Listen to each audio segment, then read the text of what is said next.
નમસ્તે દર્શક મિત્રો, મારી YouTube channel social legal advice by Hema શુક્લમાં આપનું હાર્દિક સ્વાગત છે. એક નમ્ર વિનંતી શરૂઆતમાં જ કે મિત્રો, વિડીયો આપને ગમે તો please like, share and subscribe it. આપણે અત્યારે જુનાગઢ જિલ્લાના બિલખા ખાતેના આનંદ આશ્રમની વાત કરી રહ્યા છીએ. આજ એનો વિડીયો પાર્ટ 3 છે મિત્રો. હવે આમાં ઘણી બધી સિરિયસ બાબત મિત્રો એટલા માટે છે કે એક તો પહેલી વાત એ છે કે મેં આપને અગાઉ વાત કરી હતી એવી રીતે કે આ આશ્રમ નીચે બાકીની ઘણી બધી મિલકતો છે, ઘણા બધા આશ્રમો છે અને એની એફડી વગેરે પણ ઘણી બધી મિલકત છે. તો હવે સવાલ એ થાય છે કે ચેરિટીઝ કમિશનર પાસે આ તપાસ કરાવડાવવી જોઈએ કે આના બાકીના પહેલામાં પણ આવા કયા કેટલા વેચાણો થયા છે, કેટલી ગડબડ થઈ છે, એના એકાઉન્ટની આવક જાવકના હિસાબ શું છે, કેટલી રકમ ચોપડે મંડાઈ છે, ત્યાંના આશ્રમોમાંની ગતિવિધિ શું છે, એમાં પૂજ્ય ગુરુદેવની કેટલી પરંપરા જળવાય છે અને એના સંસ્કાર અને એના ટ્રસ્ટના હેતુને ટ્રસ્ટ દીઠ પ્રમાણે કાર્યવાહી થાય છે. આ બધી પણ તપાસ કરાવડાવવાનો હવે મિત્રો સમય આવી ગયો છે. એટલે પછી સૌથી મોટી નબળાઈ મિત્રો અમારી એક એ છે, અમારી કરુણતા એ છે કે આટલી બધી વિકાસશીલ કહેવાતી ગવર્મેન્ટમાં 5-6 જિલ્લાઓ વચ્ચે અત્યારે એક ચેરિટી કમિશનર છે. રાજકોટ, સુરેન્દ્રનગર, ભુજ, ભાવનગર, જુનાગઢ વચ્ચેના એક ચેરિટી કમિશનર છે જેને ટેક્સી ચેરિટી કમિશનર કહી શકાય અને માત્ર દર શુક્રવારે એ રાજકોટમાં હોય છે એમનું સિટિંગ અને બાકી અલગ અલગ વારે અલગ અલગ ગામમાં મળે છે. મિત્રો, આપ સમજી જ શકશો જિલ્લાઓમાં કે જે વ્યક્તિને આટલું ટ્રાવેલિંગ કરવું પડતું હોય, જેને દરેક જિલ્લામાં માત્ર એક જ દિવસ એક અઠવાડિયામાં મળતો હોય, એ વ્યક્તિ કેટલી થાકી જાય શારીરિક રીતે ટ્રાવેલિંગ કરીને, એ ક્યારે મેટર સાંભળતી હોય, ક્યારે ઠરાવ લખતી હોય, કેટલી મેટરો ને એ ન્યાય આપી શકતી હોય અને એને ક્યારે કેવી રીતે મળી શકાય, એ પણ એક બહુ જ એક કરુણ બાબત છે કે ચેરિટી કમિશનરમાં ફાઇલોના થપ્પાને થપ્પા પડેલા છે અને સ્વાભાવિક રીતે એક માણસ આટલા બધા જિલ્લાઓ સંભાળી શકે નહીં, એટલે ખૂબ સમય લાગી જાય છે. અમે આજે ટ્રસ્ટીઓને ગઈકાલે નોટિસ આપી છે, જે વોટ્સએપ નોટિસ હવે કાયદેસર એલાઉડ છે એટલે વોટ્સએપ દ્વારા આપવામાં આવેલી છે અને તે ઉપરાંત પ્રેસ અને મીડિયા દ્વારા પણ એને વાયરલ કરવામાં આવી છે. અને અમે ટ્રસ્ટીઓને 3 દિવસની તક આપી છે કે તમે જો નિર્દોષ હો, તમે કંઈ જ ખોટું કર્યું ન હોય, બધું લીગલ હોય, તો એના આધાર પુરાવા સાથે 3 દિવસની અંદર અમારો કોન્ટેક કરે અને અમને મળે તો, અને નહીં તો આગળ ઉપર જે કંઈ લીગલ કાર્યવાહી થાય, સિવિલ, ક્રિમિનલ, લેન્ડ ગ્રેબિંગ વગેરે, એને ફેસ કરવા માટે તૈયાર રહે. 2 દિવસ થઈ ગયા, હજી સુધી કોઈ ટ્રસ્ટીનો કોઈ જવાબ આવ્યો નથી અને હું એમ માનું છું કે આવશે પણ નહીં, કારણ કે ચોર કી દાઢી મેં તિનકા, એટલે સવાલ આપી શકે એવી પોઝિશનમાં એ લોકો લીગલી છે પણ નહીં. પછીની વાત મિત્રો એ છે કે આખી બાબત એવી છે કે એક વખત ચેરિટી કમિશનરે આ જ કારણોસર ભૂતકાળમાં આખો સોદો રદ કર્યો હતો, નામદાર રાજકોટ કોર્ટે અને ચેરિટી કમિશનરે. તો સવાલ એ છે કે ફરીથી આ સોદો થયો કેવી રીતે, આ દસ્તાવેજ કઈ રીતે થયો, દસ્તાવેજ કરનાર કોણ છે, નામદાર હાઈકોર્ટે કે નામદાર ચેરિટી કમિશનરે આ અંગેની પરવાનગી કેવી રીતે આપી, કારણ કે જે વિલમાં સ્પષ્ટ ના હોય તો છતાં હું નથી માનતી કે નામદાર હાઈકોર્ટ કે નામદાર ચેરિટી કમિશનર લીગલી પરવાનગી આપી શકે. અને જો આપી હોય તો એનો એક જ બહુ સાદું લોજિક છે અને કોમન સેન્સ છે કે આ વિલને નામદાર હાઈકોર્ટ કે નામદાર ચેરિટી કમિશનરથી છુપાવવામાં આવ્યું હોય અને એ રીતે રજૂઆત કરી અને પરવાનગી લઈ લેવામાં આવી હોય. પૂર્વ ચેરિટી કમિશનરે પરવાનગી નહોતી આપી કે રાજકોટ કોર્ટે, તો એની પાછળ ઘણા બધા કારણો છે, એ ઠરાવો મારી પાસે છે, જજમેન્ટો. અને તો આ ચેરિટી કમિશનર કે નામદાર હાઈકોર્ટ પરવાનગી આપે કે લીગલી આપી શકે એવા કોઈ કાનૂની તક છે નહીં. એટલે સવાલ એ છે કે આ નામદાર હાઈકોર્ટ કે ચેરિટી કમિશનર પાસે પરવાનગી માગતા પહેલા વિલ એની પાસે રજૂ થયું હતું, આ એક બહુ મોટો પ્રશ્ન છે. પછી દાતાઓનો વિશ્વાસભંગ થયેલો છે અને કરેલો છે, એને લીધે હવે પછીથી કોઈ પણ દાતા ભવિષ્યમાં કોઈ પણ દાન આપતા પહેલાં વિચાર કરશે. આ માત્ર એક બાબત નથી મિત્રો, આવી ઘણી બધી બાબત છે. જામનગરના એક ડોનરે ચાંદીનો આખો મંડપ ગુરુજી ઉપર મંદિરમાં રાખવા માટે ડોનેટ કરેલો હતો. એ મંડપ પણ ત્યાંથી પગ કરી ગયો છે ને એની ચાંદી પણ ગળાઈ ગઈ છે અને મંડપનું અત્યારે કોઈ અસ્તિત્વ નથી.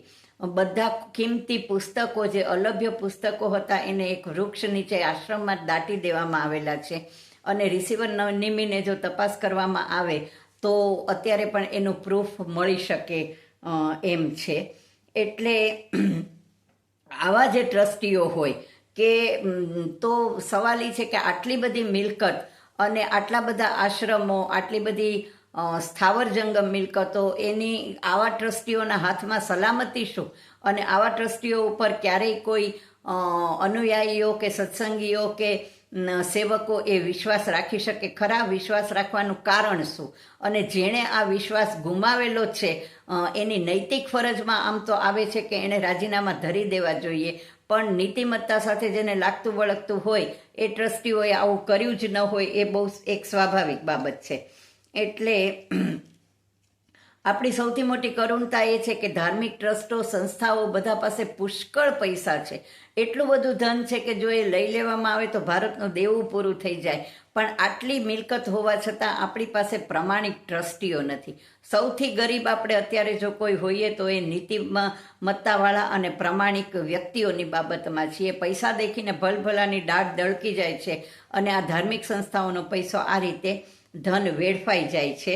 એટલે અમારે ચંડીપાઠના ગરબામાં આવે છે કે ધન મારું ને ધણી કોક થાય રે, અંબિકા આનંદી, કીડી સંઘરે ને તેતર ભોગવે રે અંબિકા આનંદી. આ બહુ સાચી વાત છે જે કળિયુગને અનુલક્ષીને એ વખતે ચંડીપાઠમાં કહેવામાં આવેલી છે. અત્યારે બિલકુલ એવી જ પરિસ્થિતિ ચાલી રહી છે. એટલે પછી આ જે કંઈ થાય છે ખરીદનારાને ટાઇટલ મળતું નથી અને માત્ર ટ્રસ્ટ સાથે આ લોકોએ ક્રિમિનલ ઓફેન્સ, છેતરપિંડી 420, 406 વગેરે કરેલું છે એટલું જ નહીં, પણ વેચનારા સાથે પણ કર્યું છે. ખરીદનાર જે કોઈ બિલ્ડર જે કોઈ હોય એને આનાથી કરોડો રૂપિયા આપ્યા પછી પણ ટાઇટલ તો મળતું જ નથી કે મળવાનું જ નથી. મિત્રો, ખોટું એ ખોટું જ છે.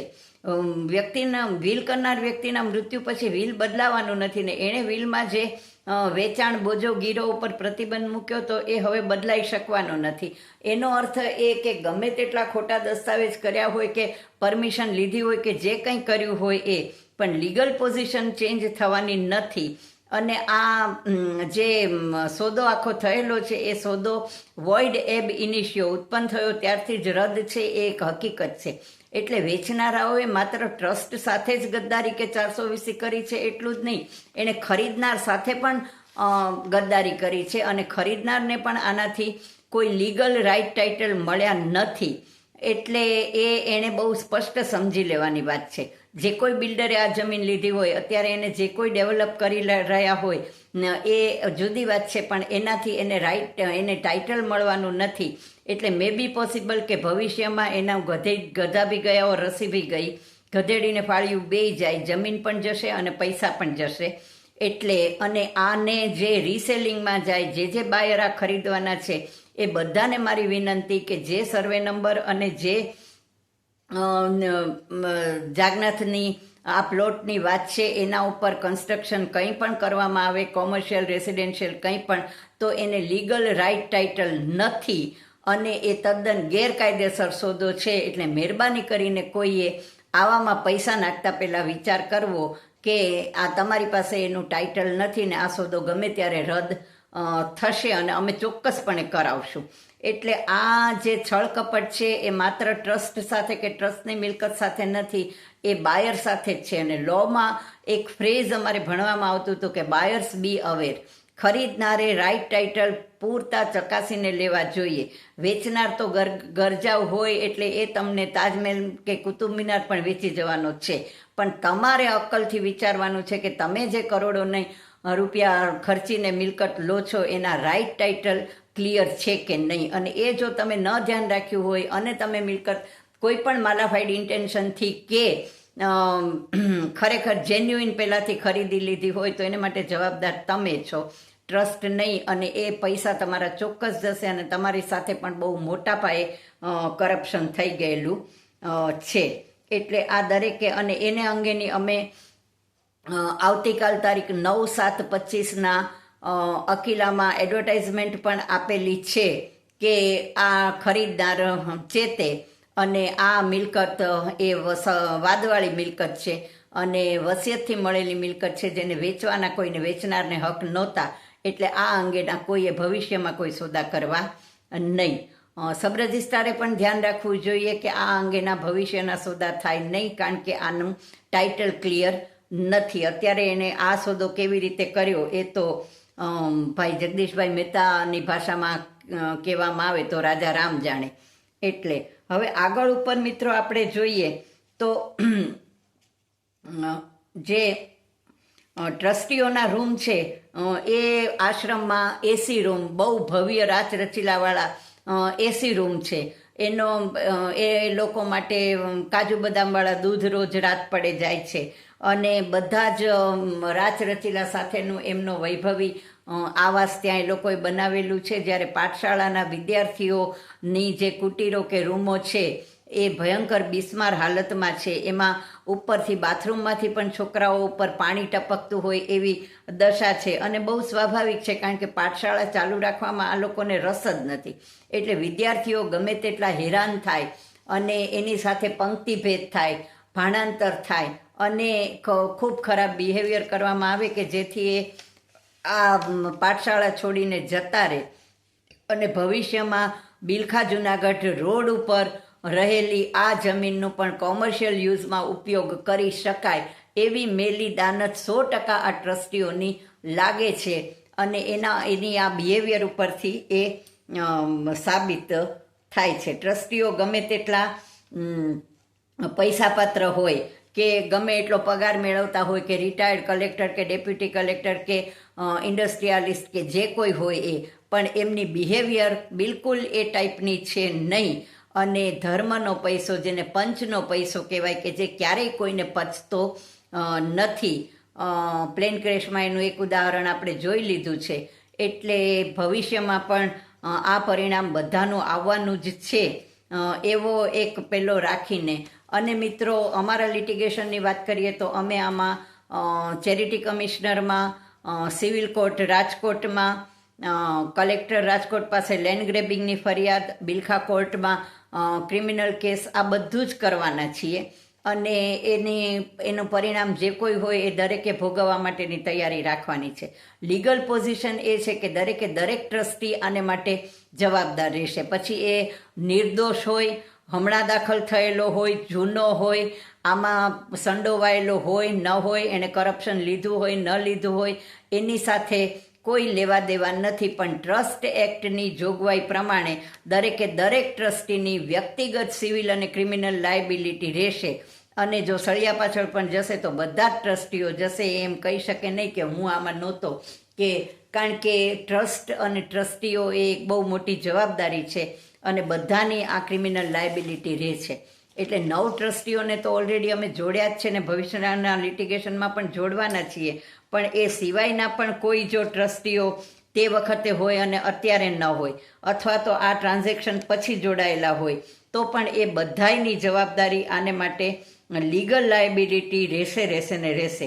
કારણ કે આ કોગ્નિઝેબલ નોન બેલેબલ ઓફેન્સ છે, ક્રિમિનલ બ્રીચ ઓફ ટ્રસ્ટ છે, સેક્શન 406-420 આઈપીસી નીચે પેલું થયેલું છે, લેન્ડ ગ્રેબિંગ એક્ટમાં આવી જાય છે.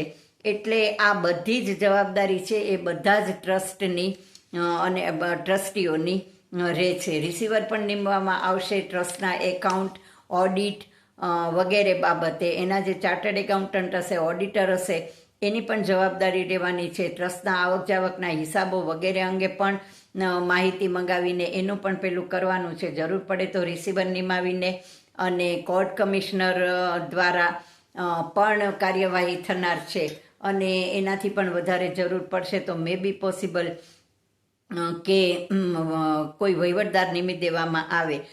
દત્તાત્રેય જેવી દત્તાત્રેયની ગાદી ઉપર જો વહીવટદાર નિમાઈ શકતો હોય તો આટલું બધું થયા પછી આ ટ્રસ્ટમાં પણ વહીવટદાર નિમાવવો જ પડે એમાં કોઈ, અને આટલે બધે ન જાય તે પહેલાં ટ્રસ્ટીઓને કે જો તમે સાચા હો, તમે બધું સાચું ને લીગલ જ કર્યું હોય તો અમે કંઈ તમારા દુશ્મન નથી, તમે અમારા દુશ્મન નથી, હું તમને કોઈને જોઈ ઓળખતી નથી, તો તમારી સચ્ચાઈ તમે પ્લીઝ કોન્ટેક્ટ અસ. અમે તમને 3 દિવસનો સમય આપ્યો છે, તમારે જોઈતો હશે તો બીજા 2 દિવસનો પણ આપશું, પણ જે કંઈ હોય તે પુરાવા અમારી પાસે આવીને રજૂ કરો તો તમારી સચ્ચાઈ અંગે અમને જાણ થશે. તો અમને વિડ્રો થઈ જવામાં પણ વાંધો નથી. તમારી સાથે કે આશ્રમ સાથે કે કોઈ અંગત દુશ્મની નથી. હું માત્ર આશ્રમના એક અનુયાયી અને ગુરુભાઈની પૌત્રી તરીકે જ આ ફરજ બજાવી રહી છું. અત્યારે હું એડવોકેટ પણ નથી, એટલે એ રીતે પણ મારો કોઈ ગ્રીવન્સ નથી. તો પ્લીઝ, અને અનુયાયીઓને ને બધાને વિનંતી, એના સેવકોને, ગુરુદેવના ફોલોઅર્સને, કે તમે પણ આ અંગે જે કંઈ જાણતા હો તો પ્લીઝ રજૂઆત કરો. તમારું નામ ખાનગી રાખવામાં આવશે, અને તમારી પાસે કોઈ દસ્તાવેજી પુરાવા હોય તો એ પણ અમને આવીને આપશો. તમારું નામ ક્યાંય જાહેર કરવામાં નહીં આવે. અને આ વિદ્યાર્થીઓ જે છે એ પોતે પૈસા ભેગા કરીને દરેક મહિને 250 રૂપિયા ભેગા કરીને આ લડાયત લડી રહ્યા છે, અને એને માટે ફંડ એકઠું કરી રહ્યા છે. તો તમે એને પણ જો કંઈ મદદ કરી શકતા હો તો પ્લીઝ એને પણ મદદ કરો, કારણ કે લિટિગેશન અત્યારના સમયમાં બહુ મોંઘું થઈ ગયું છે. અમે અમારી ફી ન લઈએ તો પણ છાપાની નોટિસ, કોર્ટ ફી પ્રોસેસ, ધક્કાધુંબા, આ બધાના નો ખર્ચો ખૂબ થવાનો છે. આ બધા કર્મકાંડ કરતા અને ધાર્મિક ક્રિયાકાંડ કરતા જ બધા વિદ્યાર્થીઓ છે, એ કોઈ મલ્ટીમિલિયોનર નથી કે જે આ ભાર વેઠી શકે. તો પ્લીઝ એ લોકોને પણ મદદ કરવાનો પ્રયત્ન કરજો. આવતીકાલે એ લોકો ધરણા ઉપર બેસવાના છે ગુરુ પૂર્ણિમાની ના પૂર્વ દિવસે, અને ગુરુજી પ્રત્યેનો પોતાનો આદર અને ભક્તિ પેલી કરવા માટે. તો એને પણ તમે બને એટલો નૈતિક સપોર્ટ કરજો. ફરીથી મળશું મિત્રો આવા જ વિડીયોમાં. ત્યાં સુધી રજા આપશો, અને વિડીયો આપને ગમ્યો હોય, ઉપયોગી લાગ્યો હોય તો please like, share and subscribe it also. Thank you very much.